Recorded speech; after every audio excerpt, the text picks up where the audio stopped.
എല്ലാവർക്കും മല്ലവൂടിന്റെ മറ്റൊരു വീഡിയോയിലേക്ക് സ്വാഗതം. ഇതേ മുരളി, വിലായത്ത് ബുദ്ധ, ബസൂക്ക, കാട്ടാളൻ എന്നീ സിനിമകളുടെ അപ്ഡേറ്റ്സ് ആണ് ഇന്ന് നമ്മൾ നോക്കാൻ പോകുന്നത്. ആദ്യത്തെ അപ്ഡേറ്റ് ഇതേ മുരളി എന്ന സിനിമയെ പറ്റിയാണ്. ഇതൊരു Tamil romantic coming of age സിനിമയാണ്. ഇപ്പോഴിതാ ഈ ഒരു സിനിമ നെറ്റ്ഫ്ലിക്സിൽ OTT റിലീസ് ചെയ്തിരിക്കുന്നു. അടുത്തൊരു അപ്ഡേറ്റ് ലെനിൻ എന്ന സിനിമയെ പറ്റിയാണ്. ഓഗസ്റ്റ് 7, അതായത് ഇന്ന് ഈ ഒരു സിനിമയുടെ OTT റിലീസ് ചെയ്തിരിക്കുന്നു. C5 ആണ് ലെനിന്റെ OTT വാങ്ങിച്ചിരിക്കുന്നത്. അടുത്തൊരു അപ്ഡേറ്റ് നൂറുസാമി എന്ന സിനിമയെ പറ്റിയാണ്. ഈ ഒരു സിനിമ ജൂലൈ 31 C5ൽ OTT റിലീസ് ചെയ്യുമെന്നാണ് പറഞ്ഞത്. പക്ഷേ ഈ ഒരു സിനിമ ഇന്നായിരുന്നു OTT റിലീസ് ചെയ്തത്. അടുത്തൊരു അപ്ഡേറ്റ് വിലായത്ത് ബുദ്ധ എന്ന സിനിമയെ പറ്റിയാണ്. പൃഥ്വിരാജ് സുകുമാരൻ നായകനായി വന്ന ഈ ഒരു സിനിമ ഇപ്പോഴിതാ ഓണത്തിന് OTT റിലീസ് ചെയ്യാൻ വേണ്ടി പോകുന്നു. ജിയോ ഹോട്ട്സ്റ്റാർ ആണ് OTT വാങ്ങിച്ചിരിക്കുന്നത്.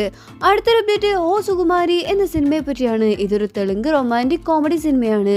ഇപ്പോഴിതാ ഈ ഒരു സിനിമയുടെ OTT റിലീസ് ചെയ്തിരിക്കുകയാണ്. നെറ്റ്ഫ്ലിക്സ് ആണ് OTT വാങ്ങിച്ചിരിക്കുന്നത്. അടുത്തൊരു അപ്ഡേറ്റ് കാട്ടാളൻ എന്ന സിനിമയെ പറ്റിയാണ്. കാട്ടാളൻ ഇതാ ഓഗസ്റ്റ് 13 OTT റിലീസ് ചെയ്യാൻ വേണ്ടി പോകുന്നു. ആന്റണി വർഗീസ് ആണ് ഈ ഒരു സിനിമയുടെ OTT വാങ്ങിച്ചിരിക്കുന്നത്.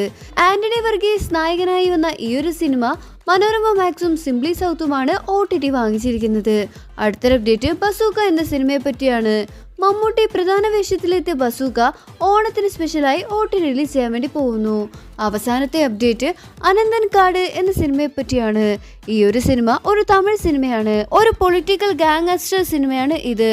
ഇപ്പോഴിതാ ഈ ഒരു സിനിമയുടെ OTT ഓഗസ്റ്റ് അവസാനം തന്നെ OTT റിലീസ് ഉണ്ടാവും. അടുത്തൊരു അപ്ഡേറ്റ് വരവ് എന്ന സിനിമയെ പറ്റിയാണ്. ഈ ഒരു സിനിമയുടെ OTT റിലീസ് ഓഗസ്റ്റ് മാസത്തിൽ തന്നെ ഉണ്ടാവാം. അപ്പോൾ നിങ്ങൾ കാത്തിരിക്കുന്ന OTT മൂവി ഏതാണ്? അഭിപ്രായങ്ങൾ താഴെ കമന്റ് ചെയ്യൂ. ചാനൽ മറക്കാതെ സബ്സ്ക്രൈബ് ചെയ്യൂ.